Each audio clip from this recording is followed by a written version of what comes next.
Hello दोस्तों, कैसे आप सब? केम छो? आप सभी का स्वागत करती हूँ मैं Sanam Patel. Praise the Lord. चलिए शुरू करते हैं हमारी आत्मिक जर्नी सकारात्मक बातों के साथ। दोस्तों, आज हम बात करेंगे कि परमेश्वर सुनता है, हम सबकी सुनता है और हम सबको देखता भी है। बहुत सारे लोग इस दुनिया में मौजूद हैं, जो कई लोगों को मैंने खुद भी शिकायत करते सुना है कि परमेश्वर प्रभु हमारी तो सुनता ही नहीं, वो हमें देखता ही नहीं, उसको तो हमारा ध्यान ही नहीं है। कुछ लोग नहीं देखने का अर्थ है कि अरे वो क्या देख रहा है, उसको कुछ भी करो, क्या फ़र्क पड़ता है। और कुछ लोगों का अर्थ होता है कि मैं कितनी भी तड़प रही हूँ, कितना भी दुख में हूँ मैं, मुझे वो नहीं देख रहा है, वो मेरी नहीं सुन रहा है। तो अलग-अलग तर्क है, अलग बातें हैं, अलग-अलग प्रकार की सोच है। लेकिन ये सारी ही बातें गलत है, क्योंकि बाइबल हमें बहुत ही सारी चीज़ें ऐसी सिखाती है, बताती है। देखिए, मनुष्य नहीं जानता कि बाइबल के अंदर क्या भरा हुआ है, जब तक वो पढ़ता नहीं है, पवित्र आत्मा के द्वारा ज्ञान और बुद्धि नहीं माँगता है परमेश्वर से। परमेश्वर का भय मानना ज्ञान की पहली सीढ़ी है, शुरुआत है। आप बाइबल पढ़ेंगे तो बहुत सारी बातें आपको समझ में आएगी। तो बाइबल सब जानती है कि मनुष्य के अंदर क्या है, लेकिन मनुष्य नहीं जानता कि बाइबल के अंदर क्या-क्या है। उसके जीवन को सुधारने का, उसके जीवन को चलाने का, उसको आशीषित करने का, उसे हर कष्ट, दुःख, तकलीफ, बीमारी से मुक्त करने का, हर एक सवाल का जवाब बाइबल में उपलब्ध है। तो आज हम बात करेंगे हाजिरा के जीवन के कुछ पहलू की। हाजिरा जो थी बाइबल में, हगार भी कहा जाता है उसे, उसकी कहानी अगर हम पढ़ते हैं, बहुत कुछ हमें सीखना मिलता है इससे। परमेश्वर हर प्रार्थना को उत्तर देता है, हमारी दुखाई, हमारा रोना, हमारा तड़पना, हमारी परेशानी, हमारे हालात को देखता है वो अपने वादों को पूरा करता है, वो कभी भी अपने वादों से मुकरता नहीं, इंसानों के जैसा फिरता नहीं है वो। उत्पत्ति अध्याय 16 का और 21 अध्याय का पूरी कहानी अलग-अलग प्रकार से आप वचनों में पढ़ेंगे तो आपको समझ में आएगी। पूरा पढ़िए आप, उनमें से कुछ चीज़ें मैं आपके समक्ष ला रही हूँ, उसे सुनिए ध्यान से। हम पूरा ध्यान से पढ़ेंगे ना तो हमें उसके जीवन के बारे में पूरी तरीके से समझ में आएगा। उत्पत्ति अध्याय 16 का वचन 11 कहता है, और यहोवा के दूत ने उससे कहा, देख तू गर्भवती है और पुत्र जनेगी, सो उसका नाम इश्माएल रखना, क्योंकि यहोवा ने तेरे दुख का हाल सुन लिया है। हगार की कहानी है ना, हमें संघर्ष से कैसे जूझना, लड़ना, निकलना कैसे निकालती है ये बताती है। हम सब किसी न किसी संघर्ष से, दुख, परेशानी, नफरत से, या कोई हमें छोड़ के चला जाता है, जीते जी छोड़ के चले जाते हैं या मरने के बाद छोड़ के चले जाते हैं। बेइज्जती का सामना करना, नकारा जाना, तुच्छ गिना जाना, नीची नज़रों से देखा जाना, हर तरीके से मतलब अनगिनत ऐसे प्रकार के दुख हैं जो हम गुजरते हैं। हर मनुष्य गुजरता है अलग-अलग तरीके से, अलग-अलग प्रकार से। उसमें हमें ईश्वर कैसे मिलता है ना? ईश्वर कैसे मिलता है? हम हमेशा विश्वास का पिता अब्राहम और सारा की कहानी पे गौर करते हैं। जो भी लोग बाइबल पढ़ते हैं वो अब्राहम और सारा को अच्छे से जानते हैं। हगार एक ऐसी स्त्री थी जिसको मतलब कहते हैं ना, बाइबल अगर आप पढ़ेंगे ना, आपको इसमें परमेश्वर को एक नाम दिया गया था हगार की तरफ से। किसी भी स्त्री को जो तुच्छ गिनती है, नीची नज़रों से देखी जाती है, या उसे लगता है वो कुछ भी नहीं कर पा रही, मैं मामूली इंसान हूँ, मैं किसी काम की नहीं हूँ, मैं कमाती नहीं हूँ, मैं कोई उच्च कोटि की नहीं हूँ, मैं उच्च पद पे नहीं हूँ, मैं कुछ कर नहीं सकती हूँ, मैं तो घर का ही काम करती हूँ, या तो मैं नौकरानी हूँ, मैं तो मतलब घर के काम करके भी एप्रिसिएशन नहीं पाती हूँ। तो ऐसा कुछ नहीं है। सारा की वो दासी थी हाजिरा। परमेश्वर ने अब्राहम को कहा था, मैं तेरे वंश को पृथ्वी के धूल के किनकों की नाई बहुत करूंगा, यहाँ तक कि कोई पृथ्वी की धूल के किनकों को गिन सकेगा, वही तेरे वंश को भी गिन सकेगा। ये उत्पत्ति अध्याय 13-16 में कहा गया है। फिर भी सारा ने अब्राहम से कहा, अध्याय 16 वचन 2 में, कि सारे ने अब्राहम से कहा, देख यहोवा ने तो मेरी कोख बंद कर रखी है, सो मैं तुझसे विनती करती हूँ कि तू मेरी लौंडी के पास जा, और संभव है कि मेरा घर उसके द्वारा बस जाए। अध्याय 16 वचन 4, और वह हाजिर के पास गया और वह गर्भवती हुई, और जब उसके जाना कि वो गर्भवती है, तब वो अपनी स्वामिनी को अपनी दृष्टि में तुच्छ समझने लगी। यहाँ पर हम देखते हैं कि सारे ने धैर्य नहीं रखा, उसने शांति नहीं रखी। परमेश्वर ने कहा कि उसके वंश को धूल के किनकों के समान कर देगा, तो विश्वास और धैर्य रखना चाहिए था। लेकिन अपनी बुद्धि, अपनी समझ के सहारा उसने लिया। अपनी बुद्धि से अपने दासी के द्वारा अपने घर बसाना चाहा, अपने संतान पाना चाहा।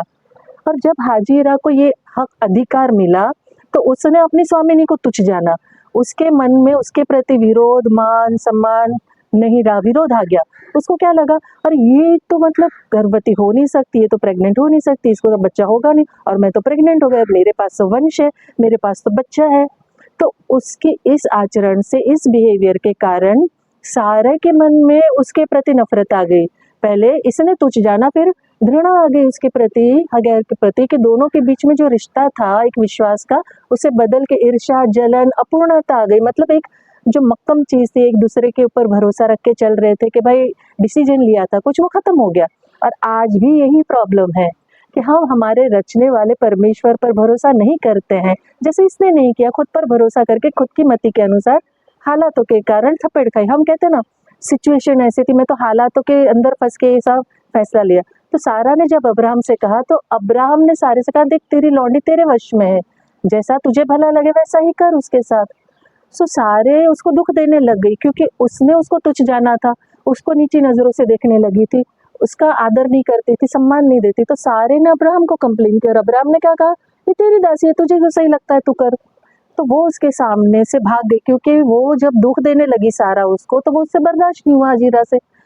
हम भी जब अपने खुद के लिए फैसले होते हैं ना, निष्फल होते, हार जाते हैं, उल्टे मुखी खाते, तो हम हालातों से भागने लगते हैं, भाग जाते हैं हालातों से, और एक दूसरे पे दोष लगाने शुरू कर देते हैं। इसकी वजह से हुआ, इसने किया, इसका डिसीजन था, इसने वो किया तो हुआ। मतलब हम तो भाई शुद्ध है, हमने तो कुछ नहीं किया, हम तो एकदम निष्पाप है, सामने वाले ने जो किया वो किया, मैंने तो कुछ नहीं किया। यहाँ भी देखिए सारे ने फैसला लिया, फैसला लेने के बाद जब वो प्रेग्नेंट हुई, तो हाजिरा ने उसको तुच्छ जाना। मतलब दोनों ही गलत निकली यहाँ पर। पहले तो उसने विश्वास किया, परमेश्वर की बात नहीं किया, खुद की बुद्धि लगाई। फिर हाजिरा जब प्रेग्नेंट हो गई, तो हाजिरा ने अपनी मालकिन को तुच्छ जाना। तो क्या हुआ, फैसले खुद लिए और दोष एक दूसरे पे डाल दिया। उत्पत्ति अध्याय 16:9 कहता है, यहोवा के दूत ने उससे कहा, अपनी स्वामिनी के पास लौट जा और उसके वश में रह। और यहोवा के दूत ने उससे कहा, मैं तेरे वंश को बहुत बढ़ाऊंगा, यहाँ तक कि बहुतायत के कारण उसकी गणना ना हो सकेगी। अब यहाँ पर आप देखिए कि वो जब भाग गई हाजिरा जंगलों की तरफ, सारा से डर के मारे, उसके दुख से डर के, कष्ट से डर के, यहाँ परमेश्वर का अद्भुत कार्य दिखने मिलता है। उसने जो दासी थी, जिसको सारे ने अपने कहते हैं ना घराना बढ़ाने के लिए इस्तेमाल किया, परमेश्वर ने उसको तुच्छ नहीं जाना। कई बार लोग हमारा इस्तेमाल करके हमें छोड़ देते हैं, हमारे सर पे पैर रख के चलते हैं, हमें नीचा दिखा देते हैं, हमें गिरा देते हैं। तो फिर हम क्या करते, परमेश्वर को दोष देने लग जाते हैं। लेकिन परमेश्वर हम सबको देखता है, हम सब की तकलीफ को देखता है, कौन हमारा गलत फायदा उठा रहा है और कौन नहीं उठा रहा है। उसने उसकी सुधि ली हाजिरा की, उसको देखा, उसकी तकलीफ को महसूस किया और उसकी प्रार्थना को सुना, उसको पुत्र दिया, उसके वंश को बढ़ाने का वादा किया, प्रॉमिस किया। जब वो जंगल में भटक रही थी, परिस्थितियों से हार के और खुद के आचरण से, खुद के बिहेवियर से ही सताई गई थी। ऐसा नहीं था कि किसी ने पर्पस किया, वो अच्छे से रहती, मालकिन के साथ वाद विवाद नहीं करती, तुच्छ नहीं जानती, उसका सम्मान करती, उससे प्रेम रखती, तो क्या ये सब होता? नहीं होता। लेकिन उसने परिस्थिति खुद उत्पन्न की और परिस्थिति से खुद ही भाग गई। और जंगल में भटकने के बाद जब उदासी थी, उसके बावजूद भी परमेश्वर ने उसकी सुधि ली, उसका ख्याल रखा, उसकी सुनी। परमेश्वर ने उसके दुख, तकलीफ, परेशानी को देखा, उसकी प्रार्थना को सुना। वो प्रार्थना कैसे करती थी, वो कैसे जानती थी परमेश्वर को? वो तो परमेश्वर को जानने वालों में से नहीं थी, लेकिन वो अब्राहम को जानती थी। अब्राहम के परमेश्वर को देखती थी, अब्राहम को प्रार्थना करते देखती थी, वो देखती थी अब्राहम के विश्वास को। तो उसने उस परमेश्वर की दुहाई दी कि परमेश्वर से मांगा। कई बार लोग कहते हैं ना कि हम तो भाई दूसरी जात के, हम कैसे यीशु मसीह से मांगे? हम सब परमेश्वर के बच्चे हैं और हम सब का महत्व है। उसके लिए कोई ऊंच नीच नहीं है, वो सबकी सुनता है, वो सबकी तकलीफ को देखता है, सबकी तकलीफ पे उसकी नजर है। कई बार हमें परिस्थिति नीचे धकेल देती है, हम निकलने का नहीं सोचते हैं, हम उस हालातों में दब के रह जाते हैं। लेकिन तब भी परमेश्वर हमारे करीब आता है और हमारे करीब आना चाहता है। हमेशा कठिन समय में जब हम होते हैं ना, परमेश्वर की जब तलाश करते हैं, तो हमें उसकी ओर से आश्वासन मिलता है, शांति मिलती है, भरोसा मिलता है। और हमेशा याद रखिएगा, परमेश्वर टूटे हुए हृदयों के पास रहता है, भंगित हृदय के पास रहता है। जो तड़प के उसको पुकारता है ना, उसके पास वो रहता है।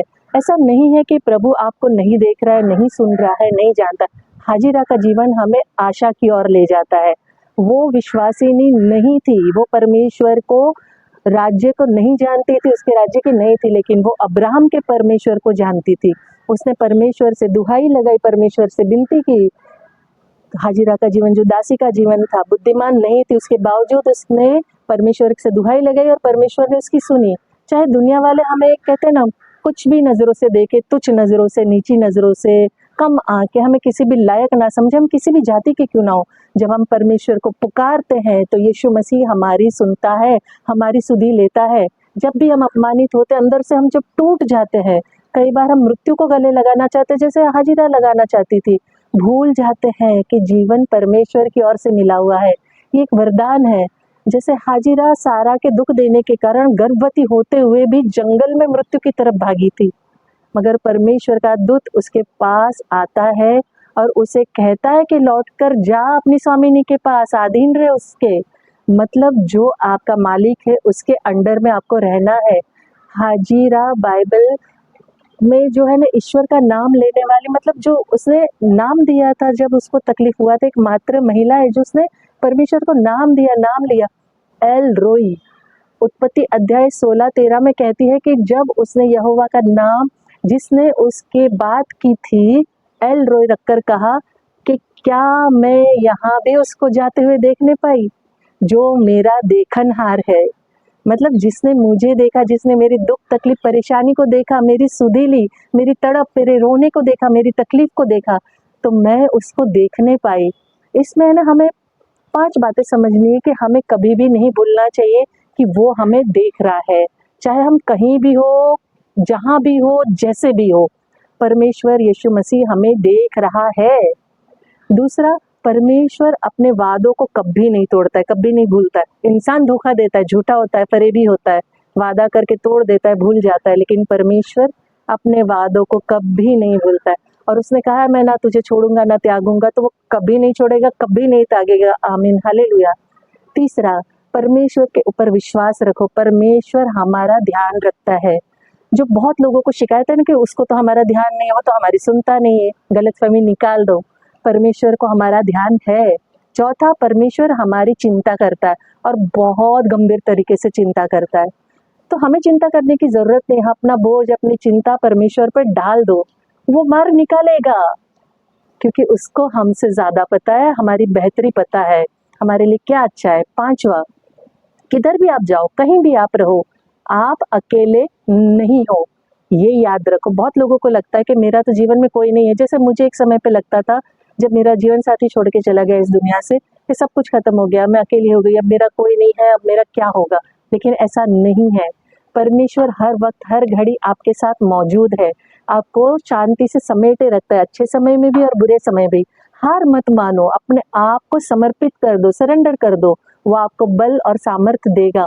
भरोसा उसकी दया, कृपा, अनुग्रह पर रखो, इंसानों पर बिल्कुल मत रखो, धोखा खाओगे। जितने भी लोग इस धरती पर मौजूद है, उन सब के जीवन में एक कहते हैं ना पर्पस, उद्देश्य है। आगे उत्पत्ति के अध्याय में हम देखेंगे, दूसरी बार भी उसने जंगल में छोड़ दिया गया, तो उसका बेटा जब बड़ा हो गया था, क्योंकि उसका जो बिहेवियर था उसके बेटे का भी वैसा ही था, वो तुच्छ जानते थे सारा को। जब बाद में परमेश्वर ने आशीषित किया, बच्चा दिया, उन सबको वो नीचा दबा के रखते थे। जैसे मैंने कुछ पहलू उठाया, मैंने पहले ही कहा, तो दोबारा भी उसको जंगल में छोड़ दिया गया था, फिर भी स्वर्गदूत आता, उसे बचा लेता है, हाजिरा के लिए कुआं खोद के पानी निकाला जाता है। वो बुलाई गई थी, हम भी बुलाए गए हैं, हमें ये भूलना नहीं है। अगर इस सृष्टि में, दुनिया में हमें जन्म मिला है तो कुछ पर्पस, कुछ उद्देश्य से ही मिला है। उस उद्देश्य को, उस पर्पस को हमें भूलना नहीं है, उसे पूरा करना है। हम बुलाए गए हैं, हम ठुकराए हुए नहीं है।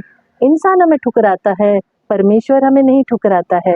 हम में से ऐसे कितने हैं जो परमेश्वर के वादों पर शक नहीं करते? बताइए तो। बहुत लोग हैं। जैसे मैंने मेरा एग्जाम्पल दिया कि मैं भी कहीं ना कहीं टूट के सवाल किया था प्रभु से कि प्रभु तू कहाँ है, मुझे क्यों नहीं देख रहा, मेरी क्यों नहीं सुन रहा है। तो होता ही है यार, हम इंसान है और इंसान गलतियां करता ही है। तो हर कोई शक करता है परमेश्वर पर, जिसने कभी भी कहते ना निराश नहीं किया, लेकिन उसी के ऊपर डाउट होता है। हमें दुख नहीं दिया, हम अपनी करतूतों से दुख पाते हैं।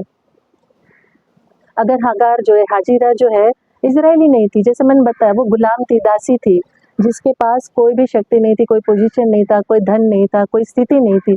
इस कहानी से हम उन सभी के लिए है मेरे लिए, आपके लिए, सबके लिए जो सीखना चाहता है। जब मैं सबसे पहले अपने आप को गिनती हूँ और बाकी जो भी दिल, दिमाग, आत्मा खोलता है पिता परमेश्वर के लिए, ज्ञान पाना चाहता है, उन सभी के लिए है कि इस दुनिया में, इस संसार में कोई भी मनुष्य परिपूर्ण नहीं है। सिर्फ एक ही मनुष्य था जो परिपूर्ण था, जो स्वर्ग का राज्य छोड़ के इस धरती पर आया, वो यीशु मसीह था जो पवित्र परिपूर्ण था। हम कोई भी परिपूर्ण पवित्र नहीं है, पर हम परमेश्वर के नक्शे कदम पर चल के अपने जीवन को पवित्र रख सकते हैं, शुद्ध रख सकते हैं। जो इस संसार रूपी रेगिस्तान जंगल में भटक रहे ना हम लोग, जो खुद के लिए फैसले, निर्णयों पर रोते रहते, बेइज्जती, नकारा जाना, हारा हुआ, अस्वीकृत होना, हर किसी के प्रकार का शिकार हो जाना, ऐसे टूटे हुए हृदयों के पास ही यीशु मसीह पाया जाता है, जो निराशा के स्थान पर हमसे मिलने के लिए तत्पर है, तैयार खड़ा हुआ है, पर हम उसकी ओर नहीं देखते। हम उस उजाले की ओर नहीं देख के अंधेरे की ओर जाते और डूबते जाते, गिरते जाते हैं। परमेश्वर निर्जन स्थान पे हमारे पास आता है, जहाँ कोई रास्ता नहीं दिखता है। आप रेगिस्तान में देखिए, कुछ नहीं दिखेगा, सब एक समान दिखता है, लेकिन वहाँ भी वो है मौजूद। जहाँ कुछ नहीं दिखता, वहाँ परमेश्वर रास्ता दिखाता है। अब्राहम और सारा की तरह हाजिरा का जीवन भी हमें एक विश्वास आदर्श रूप सिखाता है, हमें जीना सिखाता है। वो हमें दिखाती है कि हमें ईश्वर को कहाँ खोजना है, कैसे ढूंढना है, कैसे ओबीडियंस रहना है, उस पर आश्रित होना है। और सबसे बड़ी बात, उसकी आज्ञा को मानने के कारण, जैसे स्वर्गदूत ने उसे कहा कि तू जा और अपनी स्वामिनी के अधीन हो, तो वो अधीन हुई। तो जैसे दूसरी बार भी उसके पुत्र के समय उसे निकाला गया, उसे जब आशीषित किया गया स्वर्गदूत के द्वारा, उसे आज्ञाओं का पालन किया। उसके पुत्र के जब मृत्यु के समान हो गया था, उसको कुआं खोद के पानी का दिखाया, उसे पानी दिया, उसे पिला, उसे जिलाया, उसे लंबी बड़ी जाति उत्पन्न की। तो परमेश्वर जो वादा करता है वो पूरा करता ही है। परमेश्वर वादा खिलाफी नहीं करता है। हमें उसकी आज्ञाओं में रहना है, ओबीडिएंट रहना है और अधीन रहना है। परमेश्वर जब हाजिरा के जीवन में, कहते हैं ना, चमत्कार कर सकता है, जो दासी थी, जो गुलाम थी, जिसकी कोई स्थिति नहीं थी, जिसके पास बुद्धि नहीं थी, कोई शक्ति नहीं थी, तो हमारे जीवन में क्यों नहीं। बात है कि हम सच्चे परमेश्वर पर आश्रित हो, विश्वास करते हैं या नहीं है, हम उसके अधीन रहते हैं कि नहीं, उसकी आज्ञाओं का पालन करते हैं या नहीं, ये पूरी तरह हम पे निर्भर करता है। आखिर में, अंत में मैं कहती हूँ, जैसे मैं हमेशा, मैं दिल से चाहती हूँ आप खुश रहें, अपनों को खुश रखें और हमेशा मुस्कुराते रहें। शांति, शालोम और सलाम आपके नाम।